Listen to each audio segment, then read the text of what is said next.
Our next guest speaker is Baroness Nicholson, who is a member of the House of Lords and was also elected as a member of the European Parliament for the South East of England.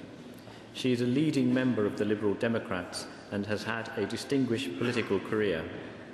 She also founded the Ahmad International Charitable Foundation in 1991 that provides relief aid to refugees. In 2002, she was appointed as the World Health Organization's Envoy on Health, Peace and Development. She is also the Vice President of the European Parliament Committee on Foreign Affairs and is a member of the Delegation for Relations with Iran. She also holds honorary positions in over 50 organizations. She is a passionate advocate for human rights and a long-standing friend of the Ahmadiyya Muslim community, Baroness Nicholson.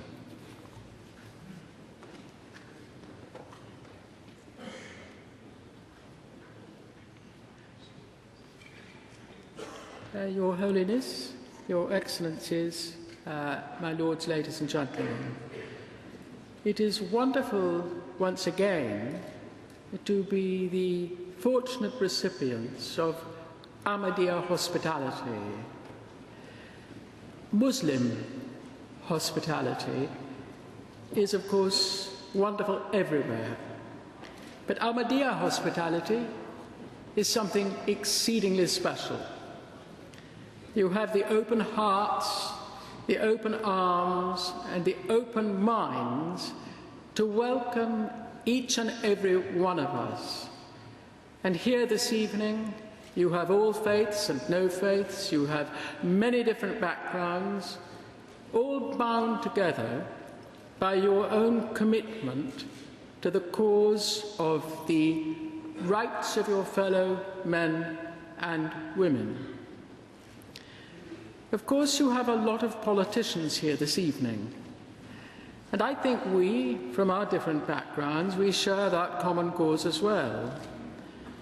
Each of us, I know, from whichever party, whichever level of politics, and whatever background we have, we enter politics because we wish to serve as well. So how are we different, then, from you?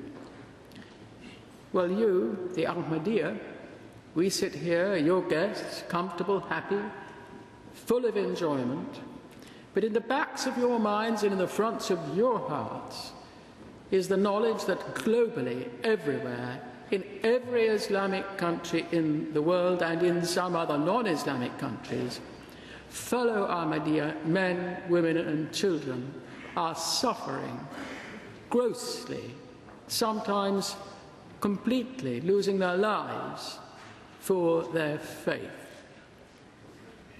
Many of us in politics enter politics because of a hatred of discrimination, an absolute ferocious belief that everyone should be free to worship in whatever way he or she wishes. You Ahmadiyya, on a daily basis, you prove that. The anti-discrimination law in Pakistan, whereby Ahmadiyya in Pakistan cannot take a job of merit, Ahmadiyya cannot vote without denying their faith, Ahmadiyya really cannot exist.